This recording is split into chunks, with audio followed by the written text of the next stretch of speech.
be enlightened. When, in the course of human events, it becomes necessary to nuke the absolute out of ourselves, at least we can be secure in the knowledge that the survivors will get to live one of the great American dreams, shooting zombies in the head. At long last, Fallout 3 has arrived, and the post-nuclear wasteland has never looked better, so to speak. The third installment is a bit of a rebirth for the previously PC-centric series, moving from an isometric turn-based RPG to an open-world, real-time RPG. While many were concerned that this would dilute the setting or perhaps betray the very nature of the franchise, those fears have proven baseless.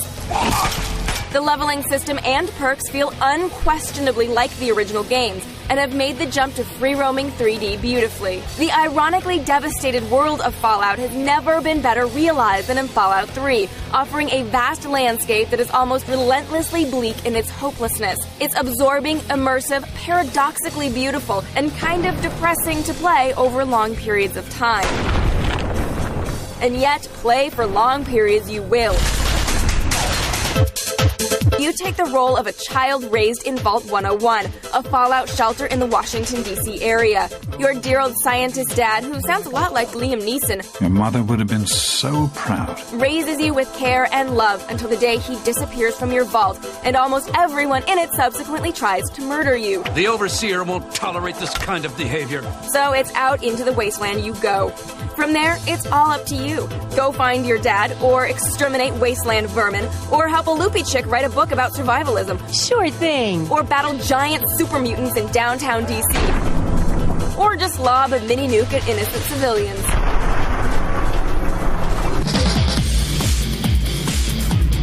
There is a stunning amount of content in the game. Okay, I'm impressed. But the big question everyone wants answered, since Bethesda made it, is it just Oblivion with guns?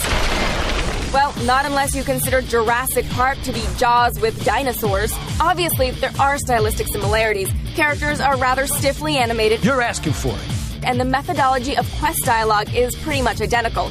Movement feels much the same, and third-person view still sucks. However, what could be considered Oblivion's biggest flaw has been resolved in Fallout 3. It's nice to know someone's listening. Unlike Oblivion's map full of nondescript temples and ancient ruins, Fallout 3's locations are all unique, and all have a story to tell. I'll try and hide from that!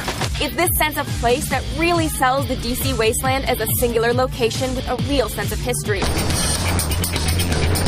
Further differentiating the game is the Vault-Tec Assisted Targeting System, or VAT. You can run and gun in real time as much as you like, but for the true Fallout feel, you can pause the action and target specific body parts on your enemies. Just call your shots and let fly in a gruesome cinematic. It's a simple thing, and it may seem like it would get old quick, but honestly, it doesn't. No matter how many times I see my enemies' bodies tumble end over end, I keep looking forward to the next headshot. As Fallout fans ourselves, we approach Fallout 3 with a healthy amount of skepticism, but Fallout 3 not only does the series justice, it does it honor. A 5 out of 5. You unlocked a cheat. Bonus stage. So it's been 200 years since the nuclear apocalypse. You and your fellow survivors have been surviving a very peaceful life in Vault 101, and everything was going great until your father decided to break out. So now it's up to you to go surface side and find him amongst this harsh and unfamiliar wasteland that is Washington, D.C. In the post-apocalyptic future, bottle caps are money. To get some, follow the road north until you reach a group of houses.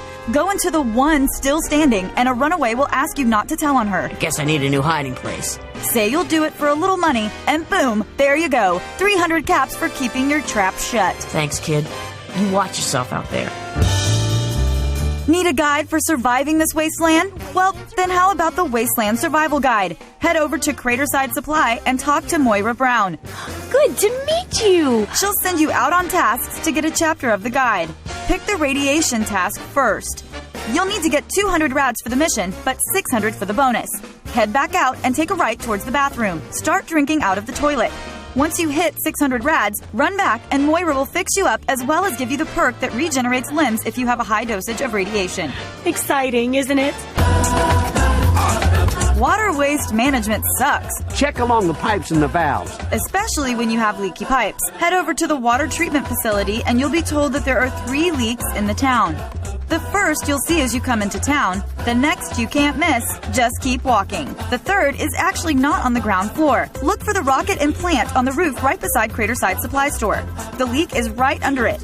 Jump the rail to get to it. Then go back and you get your caps. Well, I'll be. This is now also a new source of income by trading scrap metal for money. So get those caps, because even after the world ends, money is king in the world of Fallout 3. All right. If you could get your hands on one weapon in Fallout 3, it would be the experimental MIRV. But it's nearly impossible to find if you don't know what you're doing. And that's where we come in. The 5 Keller family members each got a piece of the code to unlock the door that hides this bad boy. And you need to find the 5 transcripts to get it. But it won't be easy. The locations are far apart, and you'll need to fight a lot of super mutants along the way. You don't need to hit the spots in this order. The first tape will always appear in the first location. Just listen to the tapes and get the codes. You'll need to travel to the VAPL 58 power station. Go inside and look up at the lights where you'll find a mini nuke. Then go north toward the power lines. The third one is mostly boarded up. Go inside and there's a bookcase. That's where you'll find the first tape. Next, travel to Big Town and go to the Hallowed Moors Cemetery. Enter through the front and the second tape will be on the podium.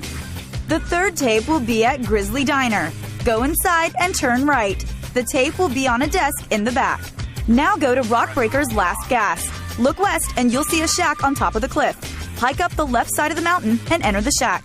The tape is on the workbench. Finally, travel to Anchorage Memorial. Head north and across the river, you'll see a truck and a tent. The last tape will be inside the tent. I don't have anything to offer you except these supplies. Now that you have the code, head to the bunker. The Kellers chose the National Guard Depot as their hiding spot. You'll meet some robots outside the building. And watch out, because there are more inside. There are robots and turrets aplenty, so look for computer consoles to deactivate the turrets. Work your way up to the top office, and that's where you'll find the switch. Once you activate it, flashing lights will indicate the door you've opened. Jump down and watch out for that last robot. A few more switches, and you're in the armory. When you're done looting the armory, proceed to the main door. If you collected all the notes, it should open. There's a glowing goal, but you know what to do. Make your way to the bench in the back, and there's the experimental MIRV. Make sure you have 8 mini nukes or it won't work.